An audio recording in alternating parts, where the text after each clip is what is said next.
سر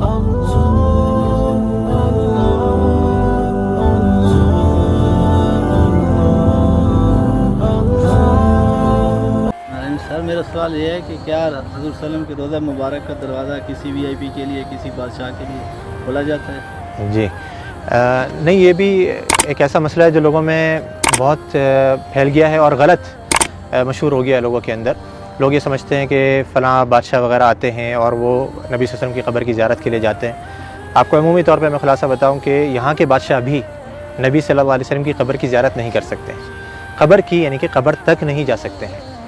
صحیح، ہم بھی جو جاتے ہیں، آپ نے دیکھا ہوگا ہم کہاں تک جا سکتے ہیں؟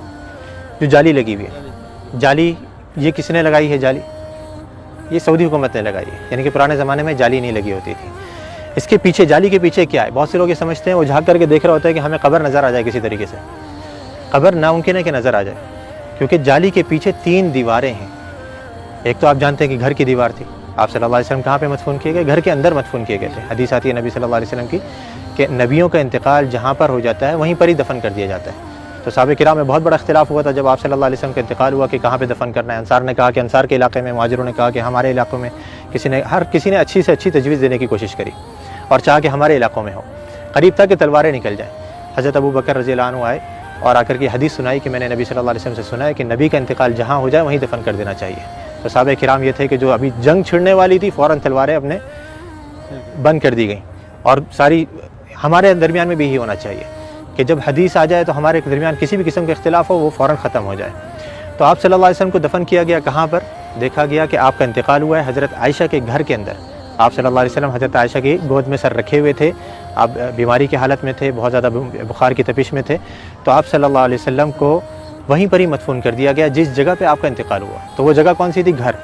اب گھر کی ظاہری بات ہے 4 دیواری تھی، 4 دیواری کے باہر کچھ عرصے کے بعد پرانے زمانے میں ہی ایک اور دیوار بنائی گئی جس کے 6 کونے تھے، 6 کونے، یعنی کہ عام طور پہ 4 کونے ہوتے ہیں نا گھر کے دیوار کے، اس کے 6 کونے بنائے گئے تھے۔ یہ 6 کونے کیوں بنائے گئے تھے؟ پیچھے کی طرف سے، قبلہ بھی اس طرف ہے، جنوب میں، مدینہ کا جنوب میں قبلہ ہے، گھر ادھر ہے، گھر کے پیچھے کا جو علاقہ ہے وہاں پہ تیکون بنایا گیا تھا۔ جو دیواریں ہیں وہ تیکون کر کے بنائی گئی تھی۔ کیوں تیکون بنائی گئی تھی؟ تاکہ کوئی شخص جب نماز پڑھے تو اس کی سیدھ نبی صلی اللہ علیہ وسلم کی قبر کی طرف نہیں ہو، ادھر کوئی نماز نہ پڑھ سکے، تاکہ آپ صلی اللہ علیہ وسلم کی قبر سامنے نہیں آئے نماز کے درمیان میں۔ کیونکہ نبی صلی اللہ علیہ وسلم کی حدیث یہاں پہ لکھی ہوئی، آپ نے بورڈ پہ پڑھی ہوگی کہ آپ صلی اللہ علیہ وسلم نے قبرستان میں یا قبر کی طرف رک کر کے نماز پڑھنے سے منع کیا ہے۔ تو وہاں پہ یہ دوسری دیوار بنائی گئی۔ اب 2 دیواریں بنی ہوئی ہیں، تیسری دیوار ان دونوں دیواروں کے درمیان میں بنائی گئی، اس کے باہر نہیں۔ 2 دیواریں بنی ہوئی ہیں، ان کے درمیان میں یہ تیسری دیوار بنائی گئی۔ تو اس دیوار کے اوپر یہ گنبد کھڑا ہوا ہے، اس دیوار یا اس کے ساتھ میں کچھ چھوٹے موٹے ستون سے ہیں، ان کے اوپر یہ گنبد کھڑا ہوا ہے۔